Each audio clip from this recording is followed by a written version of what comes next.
Bonsoir, heureux de vous retrouver. J'espère que vous avez passé un très beau week-end. Aujourd'hui, on parle du Mali. Je suis en compagnie de Mohamed Ag Ahmedou, qui est membre du gouvernement de transition, le gouvernement de transition civile en exil au Mali. Bonsoir. Bonsoir, Khalil. Comment vous allez? Très très bien.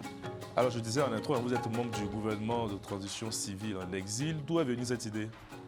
Alors, ce qu'il faut savoir, c'est que le gouvernement malien en exil, l'idée, vraiment, l'ensemble des éléments que je peux vous dire qui ont créé cette idée, c'est que la junte nous a créé, la junte malienne, qui est venue en 2020 pour donner une promesse à la communauté internationale et aux Maliens d'abord. Sur 1 an et demi, ils allaient rendre le pouvoir aux civils. Donc, l'échéance est arrivée, la promesse n'a pas été retenue. Il y a eu la sortie du Premier ministre en janvier 2022 qui soutient la junte, qui s'est même succédé à l'imam Mahmoud Diko. Il a essayé de réciter la Fatiha, il n'a pas pu. Donc, il a soutenu la junte et ils ont essayé de continuer. Ils ont vu qu'à un moment donné, les sanctions tapent fort. En 2022, ils ont donné une deuxième promesse qu'ils n'ont pas aussi respectée, parce que le 26 mars dernier marque la fin de la transition militaire. Mais est-ce qu'on peut faire des élections aujourd'hui au Mali, quand on voit la situation? Donc, il faut comprendre aussi les autorités maliennes. Oui, mais écoutez, la junte a amené la milice Wagner d'un État, c'est-à-dire non étatique. C'est un groupe paramilitaire, hein, comme tous les États. Voilà. Tous les États ont des groupes paramilitaires, je pense. Hein, voilà, et qui tue des populations, et aussi vous avez avec des la preuves, crise. Vous avez des preuves Bien de sûr, milices, d'attaques de Wagner sur des populations? Bien sûr, j'ai des preuves, mais avec le code et tout ça, là, je ne peux pas. Vous pouvez aller sur mon Twitter, Mohamed Ag Ahmedou, vous allez voir défiler l'historique. Donc, il faut être un agencier qui travaille pour donner des choses qui sont passées, qui sont documentées. Ils existent partout. Les preuves sont partout. Et je peux vous en citer certains. Par exemple, quand vous avez en octobre 2023, le village de Lougui, à côté de Nampala, où il y a un leader communautaire qui s'appelle Amalouche, et lui et ses voisins ont été décapités par Wagner en fin 2023. Quand vous avez les populations du village d'Ersan, qui font partie de la région de Gao, la frontière entre la région de Gao et celle de Kidal, où 17 personnes ont été tuées, que nous avons documentées. Quand vous avez le 4 février dernier 2024, Wagner a fait une incursion dans un de nos villages, et Sakan, qui est connu dans la région de Tombouctou. Ils ont criblé des balles un adolescent, un aliéné mental, un adolescent de 15 ans qu'ils ont tué. Après, ils ont arrêté son père, qui est directeur de l'école de ce village, qui est fonctionnaire de l'État, qui a été arrêté. N'ait été le fait qu'on s'est soulevé pour mettre la pression sur les leaders pour qu'ils puissent dire à l'État: il faut qu'il libère. C'est un enseignant qui est en fonction. En plus d'avoir Wagner a assassiné son fils, ils l'ont arrêté, lui et 10 autres personnes, et ils ont été libérés une semaine après. Et ça, ce sont ces conditions qui nous ont poussés à créer la transition civile en exil. Alors, pour vous, la meilleure réponse à ces dérives-là, c'est la constitution d'un gouvernement civil de transition en exil. Mais d'où vous tirez votre légitimité, au fait, concrètement? Nous tirons notre légitimité du fait que nous sommes dans un vide constitutionnel et institutionnel. Le coup d'État est imprescriptible, donc c'est condamnable, c'est anticonstitutionnel. La junte n'a pas été élue, elle a pris le pouvoir par les armes, donc ce qui fait d'elle un État de fait, donc qui n'a pas été élu. Donc ça comme vous n'avez pas été élu aussi. Nous n'avons pas été élus, mais nous étions... Vous êtes dehors, nous étions 100 personnes, nous étions au moins 100 personnes. Sur toute la population malienne, là? Nous étions 100 personnes, il s'agit des Maliens, des organisations de société civile et des partis politiques. Et n'oubliez pas que le président de l'Assemblée, qui est l'initiateur de notre gouvernement, Son Excellence Monsieur Adamane Touré, fait partie d'un parti politique qui est au Mali, qui s'appelle les dignitaires des institutions natives, qui est le président de l'Assemblée de notre gouvernement, de notre transition civile en exil. Donc au début, nous nous sommes concertés avec des Maliens. Et combien? Combien de Maliens? Parce que c'est la question de la légitimité. 100 Maliens. Donc 100 Maliens, c'est des voix des civils. Qui sont d'accord pour former un gouvernement en exil contre tout le peuple qui est au Mali, qui subit aujourd'hui les attaques terroristes. Qui les a élus? Nous combattons avec des idées. Nous sommes des Maliens. Tant que nous sommes des Maliens, nous avons le droit de nous soulever contre la tyrannie. Vous comprenez que votre attitude, qu'est-ce que vous différenciez alors concrètement de la jeune malienne aussi? Parce que vous êtes hors cadre constitutionnel aussi. Non, mais nous ne sommes pas hors cadre. Si, c'est quoi votre fondement juridique? Mais ils ont créé ces conditions pour que ça soit là. Nous sommes un mouvement de désobéissance civile. Et la désobéissance civile est permise au Mali. Alors que l'acte anticonstitutionnel, imprescriptible de coup d'État par des armes, est condamnable par la constitution malienne. Non, vous assumez de là de faire sécession. Ce n'est même pas de la désobéissance civile. Nous ne faisons pas sécession. Sécession, ça c'est un mouvement indépendantiste, c'est comme le CSP. Et selon les principes des Nations Unies, un tout peuple qui cherche son indépendance a le droit de disposer de lui. Mais là, ce n'est pas le Mali. Le Mali que vous décrivez, les 100 personnes que vous décrivez ne sont pas le Mali dans son entièreté. Le Mali est assez grand. Nous voulons un système, interroger notre passé démocratique, l'améliorer, trouver là où il y a des failles et les améliorer, rassembler des Maliens vers un nouvel ordre constitutionnel. C'est ça qui nous a poussé. Mais pour l'instant, vous êtes très minoritaire, on est d'accord. Nous ne sommes pas minoritaires aujourd'hui, on a des soutiens. Est-ce que le peuple malien adhère à votre projet? Est-ce qu'à Bamako, vous avez des retours? Le peuple malien adhère à nos projets. Tu as vu au mois de juin dernier, il y a un journaliste qui est parti filmer notre manifestation, Yeri Bokoum, qui a été arrêté. Il a fait Parce que vous êtes hors cadre constitutionnel, donc c'est normal que vous soyez arrêté. Nous ne sommes pas hors cadre constitutionnel, nous sommes muselés. Tout le monde est muselé. Bien. Est-ce que vous ne craignez pas que votre initiative-là accentue encore les divisions dans ce pays-là? Parce que le plus important, c'est de retrouver la République. Est-ce que de créer encore un gouvernement en transition ne risque pas encore de diviser ou de semer encore le chaos? Non, on ne sème pas le chaos. On sait que nous nous battons par des idées, par les voies pacifiques. Il y a une autre méthode aussi. Plutôt que la création d'un gouvernement de transition qui peut semer la confusion dans les esprits, vous êtes d'accord ou pas? Non, il n'y a pas.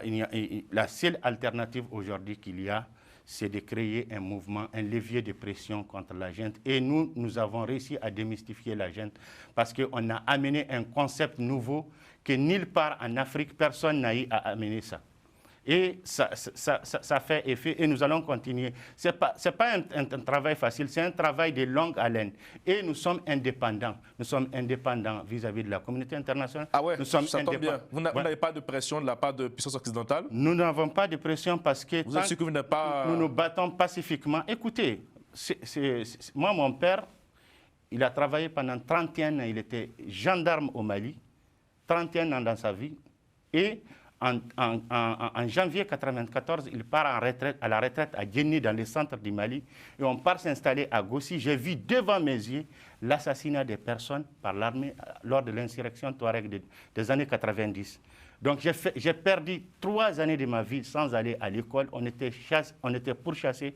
Donc si vous voyez que moi, je me considère malien, ce n'est pas une résilience qui date de maintenant. Donc nous voulons avoir un modèle, un pays où tout le monde, que ce soit les majorités et les minorités, soient respectés et se retrouvent concernés dans leur pays. Justement, c'est pour ça que je parlais de la question de la République. Est-ce qu'elle n'est pas fragilisée encore avec toutes ces initiatives de gouvernement en exil, je ne sais quoi? Est-ce que c'est le but pour réunir les Maliens ont besoin d'unité? Au contraire, je suis avec toute l'opposition, je parle avec toute l'opposition. Toute l'opposition malienne vous encourage dans votre démarche? Je parle avec tous les opposants maliens, qu'ils soient à l'intérieur ou à l'extérieur. Je parle même avec certains militaires, donc je ne suis pas quelqu'un qu'on caricature. Vous avez des contacts dans l'armée malienne? Qu'on caricature parce que je suis un Touareg ou je suis un Malien indépendant. On n'aborde pas le sujet ici. Voilà, le Mali est pluriel, indépendant. Je suis un Malien indépendant et j'ai mes convictions et je les défends. Je connais vers où il faut aller. Vous parlez tout à l'heure des militaires. Vous avez des contacts avec des membres de l'armée malienne? Bien sûr, j'ai des contacts avec... Ils sont prêts à vous suivre. J'ai constitué votre organigramme, là. Vous avez un chef d'état-major. Bien sûr, on a... C'est quoi le nom? C'est Mystère ou monsieur X, c'est ça? Oui, Monsieur X, mais Pourquoi vous avez peur de le dévoiler? On l'a déjà dévoilé. Ah, c'est qui déjà? Il s'appelle Mohamed Ag Mokhtar. C'est un sergent déserteur de l'armée malienne. Sergent, oui. Un sergent, oui, c'est en réaction contre l'auto-bombardement des militaires au grade de généraux supérieurs. Donc lui-même, il était énervé parce qu'il faisait partie du putsch de 2020. Il était dans l'équipe du colonel Diaw, qui est devenu le général du corps d'armée. Donc c'est en réaction. Donc nous, notre général, c'est au contraire, c'est un général pour la mission de guerre. Il a investi sur quelle autorité? Il a été élu le 25 mai par le Parlement. Par le Parlement de la Transition. On élit des généraux chez vous? Oui, on élit des gens parce que nous voulons ces modèles. Sans ces modèles, je ne pense pas que les Maliens vont s'en sortir dans le futur. Il faut un modèle où... Ça tombe bien, justement. C'est quoi votre conception de la démocratie, vous, en tant que gouvernement en exil? C'est quoi votre régime politique idéal? Nous, notre régime politique idéal, c'est qu'il faut, c'est-à-dire, il faut interroger le passé politique, le passé institutionnel du Mali. Et nous préconisons un fédéralisme régional coutumier où on donne le pouvoir aux sénateurs, c'est-à-dire les leaders coutumiers. L'équivalent chez nous, c'est les leaders coutumiers, qu'on leur donne une autonomie pour qu'ils puissent chacun être pour les 20 régions du Mali et les districts de Bamako, pour qu'au moins cette situation qu'on vit, parce que la situation au Mali, qu'est-ce qui nous a amené dans tout ça là? C'est les failles de la sécurité, c'est les failles du développement, c'est la corruption. Donc nous voulons avoir nos leaders coutumiers chez nous, décentraliser le pouvoir de Bamako et pour qu'ils puissent être vraiment ceux qui conseillent l'État. Ils n'ont pas besoin d'un putschiste qui va venir prendre le pouvoir et les amener et les mettre dans un organe législatif et les mettre une banderole autour pour leur dire qu'ils comptent. Nous avons besoin que nos leaders trouvent une autonomie dans leur région pour qu'ils puissent aider les populations, protéger les populations. Aujourd'hui, vous avez les milices, les paramilitaires Wagner qui tuent des gens. Moi, j'ai le mari de ma petite sœur qui a été décapité. Ça, ce sont vos informations, oui. Je tiens à préciser. Hein, oui, voilà. Oui, au mois de juin dernier, les 16 et les 17 juin dernier. Vous voyez, si on a des leaders qui sont sur les terrains, nous respectons... Justement, vous, qu'est-ce que vous faites ici? Vous pouvez vous rendre dans votre pays pour défendre ces idées-là? Moi, je suis muselé, je suis un journaliste. Je suis un journaliste du terrain, j'ai travaillé... Mais là, actuellement, vous avez de bonnes idées pour aller défendre le... Et ces bonnes idées, je ne peux pas les formuler là-bas. C'est-à-dire, vous me dites qu'il faut aller à Bamako et défendre... Demain, on va te faire disparaître. Parce que là, venir sur notre plateau en parler, c'est bien, mais ça fait un peu club des lâches de venir ici, de parler comme ça. Qu'est-ce qu'on nous dit? Qu'est-ce que les Maliens nous disent? Que vous êtes déconnectés de votre pays. Qu'est-ce que vous répondez à ça, à cette critique-là? Que vous n'êtes pas sur le terrain pour savoir ce qui se passe concrètement? Ça, c'est ceux qui soutiennent, c'est ceux qui sont endoctrinés par là. Est-ce qu'ils n'ont pas un peu raison? Ceux qui sont à Bamako sont déconnectés de la réalité de tout ça. Le Mali, c'est pas que Bamako, monsieur. Ouais. C'est ce que moi je veux faire comprendre aux gens. Aujourd'hui, le Mali, c'est Bamako. C'est ceux qui sont à Bamako qui sont déconnectés de la réalité et à qui on dit de suivre des communiqués officiels. Alors que les Maliens n'ont pas de conscience aujourd'hui pour savoir ce qui est bon ou ce qui est mauvais? Je ne dis pas ça. Je n'insulte pas les Maliens. Les Maliens sont muselés. Donc, je ne dis pas que les Maliens n'ont pas la conscience. Donc, les Maliens connaissent aujourd'hui la situation. Sauf qu'il y a des gens à qui ça profite, qui sont des faibles consciences, comme par exemple ceux qui ont attaqué le Premier ministre Moussa Mara hier et notre camarade Malik Konaté. C'est-à-dire c'est des gens endoctrinés. Et moi, je l'ai toujours dit, je l'ai toujours dit depuis 2023. Donc la majorité du Mali aujourd'hui est endoctrinée, c'est ce que vous dites? Beaucoup de Maliens, je ne dis pas la majorité, beaucoup de Maliens sont endoctrinés. Vous savez, il y a 70% des Maliens qui sont analphabètes. 70% des Maliens sont analphabètes. Et donc, ils n'ont pas la possibilité de savoir ce qui est bon pour eux. C'est ce que vous dites clairement. Bien sûr, parce qu'il n'y a pas d'espace de liberté d'expression. l'espace de liberté d'expression s'est rétréci au Mali depuis 2022. Mais la junte évoque la question d'ordre public aussi. Peut-être c'est pour éviter qu'il y ait des dérives, parce que la liberté d'expression aussi, je pense qu'elle doit se faire dans le respect des règles.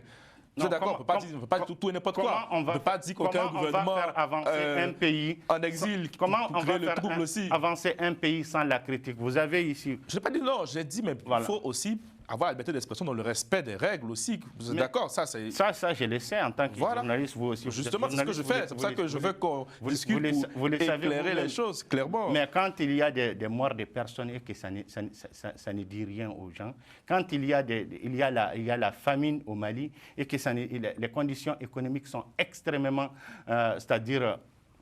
sont extrêmement difficiles et que ça ne conscientise pas les gens. La crise énergétique, aujourd'hui, si vous vous promenez au Mali, vous entendez, même les coiffeurs, il y a un groupe électrogène, vous entendez les vacarmes. Hein? À Bamako, là-bas, à 22h, 23h, si vous vous promenez dans certaines rues, vous serez agressé à cause de votre téléphone ou bien à cause de votre moto. Vous êtes ministre des Affaires étrangères dans ce gouvernement. Je suis Premier ministre des Affaires étrangères du gouvernement malien en exil depuis le 13 juillet dernier. Auparavant, j'occupais le poste du ministre des Affaires étrangères. Donc, depuis le 13 juillet dernier, j'occupe le poste du Premier ministre et ministre des Affaires étrangères. Très bien. Et donc, est-ce que vous avez déjà rencontré des diplomates occidentaux? Non, je n'ai jamais rencontré des diplomates occidentaux. Mais vous avez pu rencontrer des diplomates aussi d'autres pays ou pas? Bien sûr, j'ai rencontré le chef d'État, du Conseil d'État arabe d'Al-Ahwaz, son Excellence Dr Arif Al-Kaabi, qui est une enclave iranienne et qui se bat pour son indépendance, son autonomie depuis des années. Et donc qui a un bureau à Bruxelles, à Kiev et à New York, reconnu par les Nations Unies.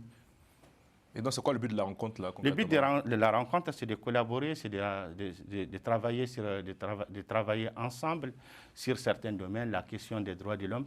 Il y a la question des droits de l'homme et d'autres choses que je ne vais pas raconter. C'est un secret défense. Voilà. Ah, d'accord. Bon, quelle activité vous menez ici concrètement avec votre gouvernement?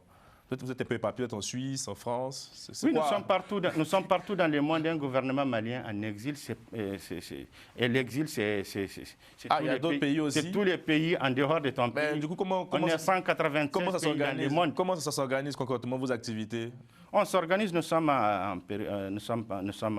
c'est-à-dire au XXIe siècle, la période des nouvelles technologies, l'expérience du coronavirus, du Covid. Non, mais justement, mais c'est quoi les activités? Le gouvernement prend quoi comme mesure? C'est ça ma question. C'est le gouvernement doit prendre des mesures. Vous prenez quelles mesures concrètement? Alors, nous prenons des mesures, nous recadrons les autorités de la junte. Ah, c'est tout ce que vous faites? Oui, et aussi nous faisons d'autres choses que je ne vais pas raconter. Je sais que vous avez reformulé la question. Dites-nous, parce que vraiment, j'aimerais bien savoir quelles sont vos compétences, quelles sont vos réalisations déjà pour les Maliens qui nous suivent et peut-être qui sont là aujourd'hui dans la diaspora à Paris, se disent, mais on a un gouvernement ici, pourquoi pas? Comment est-ce qu'on peut vous rencontrer? Qu'est-ce qu'on fait? Moi, j'ai envie de savoir.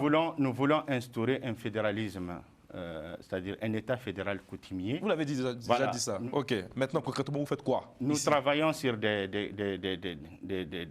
nous sommes en train de lister toutes les actions de Thierry d'abus des droits de l'homme et nous en faisons un rapport qu'on va donner aux organisations de défense des droits de l'homme pour leur dire de dire aux États, nous en tant que peuple malien, nous voulons que les États jettent un œil sur ce qui se passe au Mali parce que le 20 octobre dernier à Inagatafan, un village créé par nos parents a été visé par un tir de drone. Il y a eu 16 personnes qui sont mortes, dont 2 bébés. J'ai les images, je les ai avec moi. Je peux vous montrer. Ou bien vous pouvez partir sur ma page Facebook ou Twitter, vous allez les voir. Donc nous voulons, c'est-à-dire interpeller qu'aujourd'hui nous savons que la junte a appelé, c'est-à-dire à un soutien d'un État, je dirais, malsain, et qui a amené une milice paramilitaire. C'est le droit de tout État de choisir avec qui collaborer. Hein. Voilà. Donc, faut pas... Nous avons Ça, c'est le droit. C'est le droit de tout État de choisir avec qui on collabore. Mais ils ne sont pas légitimes. Est-ce qu'ils ont simplement c'est qu'ils sont un acte fondamental pour être légitimes? Il y a le Conseil national de la transition. Le Conseil national de la transition est fait seulement pour des salaires.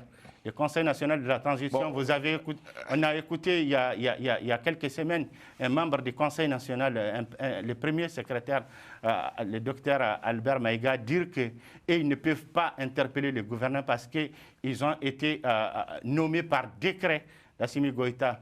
N'importe qui parmi eux qui va dire quelque chose, le décret sera abrogé. On l'a vu avec Gaoudim, on l'a vu avec Ben Lesser. Pour le moment, c'est eux qui sont, qui sont en responsabilité pour le moment. Et vous êtes ici avec moi à Paris. Justement, vous êtes financé comment, votre gouvernement, là, pour faire des activités? C'est quoi votre budget?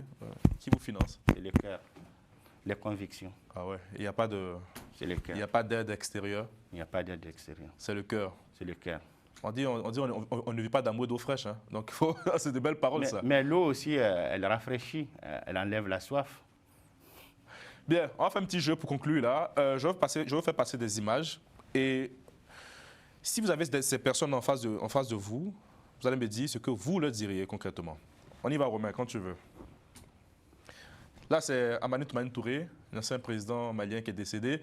S'il était encore présent face à vous, qu'est-ce que vous lui diriez? Je lui dirais qu'en 2010, où on était vraiment un mouvement qui se soulevait contre l'installation des mouvements djihadistes dans la partie septentrionale du Mali, et c'était son laxisme, paix à son âme, qu'il avait laissé germer depuis les années 2000, après les avoir fait libérer des Allemands en 2002, à travers Iyad Agali, l'actuel chef du JNIM. Et en 2009, il y a eu 2 colonels au Mali, arabes, dans la région de Tombouctou, qui se sont soulevés contre l'installation des djihadistes dans la partie du nord, la région de Tombouctou. Le premier, c'est le colonel Lamana Ouldmboud, qui a été tué début juin 2009 chez lui à Tombouctou. Et son cousin, Hamma Ould Mohamed Yahya, qui sont les 2 colonels les plus aguerris de l'armée malienne, qui est parti pour essayer de les venger avec une poignée d'hommes et qui a été défait dans le désert comme Wagner l'a été le 27 juillet dernier et qui a été tué, qui n'a pas eu de soutien et c'est resté sans suite. Vous en voulez beaucoup, hein, vous avez beaucoup à dire, on dirait. Donc voilà, c'est ce que moi j'ai à dire. Mais il n'est pas le seul. C'est pour dire que c'est le laxisme de l'État face à cette situation. Et donc c'est sa faute, c'est la faute du président ATT. Il est parti depuis là. C'est sa faute, concrètement. Prochaine image. Le général Assimi Goïta. Le général Assimi Goïta, moi, je salue vraiment son parcours, qui est quelqu'un vraiment qui connaît le Nord, qui a connu le Nord depuis les années 2000 et qui a même été un commandant d'unité dans la zone de Abaïbara et qui connaît bien les populations, mais le fait et qui a été formé par les Américains. S'il est en face de vous, qu'est-ce que vous lui dites concrètement? C'est ça la question. S'il est en face de moi, je lui dirais que vraiment, que ce qu'il a fait aujourd'hui, ce n'est vraiment pas bien. Le fait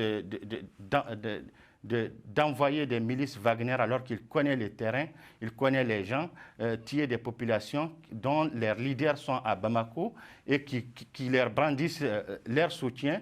Et de l'autre côté, ils partent tuer leur population, soit par Wagner, soit par mauvaise manipulation des drones et qu'ils affichent comme bilan de sa transition. Prochaine image, Romain. Le président Ibrahim Boubacar Keïta. Le président Ibrahim Boubacar Keïta, vraiment, je m'excuse de tout ce que je dis, paix à son âme. Voilà un homme qui a empêché en 1994, en 1996, qui a dit stop à la milice Gandakoy créée par ce même Amadou Toumani Touré, qui tient des populations touareg dans la région de Tombouctou et Gao. Et en 2015, il a fait face à une situation qu'aucun président du Mali n'a fait face à ça. La guerre au Mali, multidimensionnelle. Et vous lui direz quoi? Merci ou Je lui dis merci, paix à son âme. Voilà. Allez, on y va. Image suivante.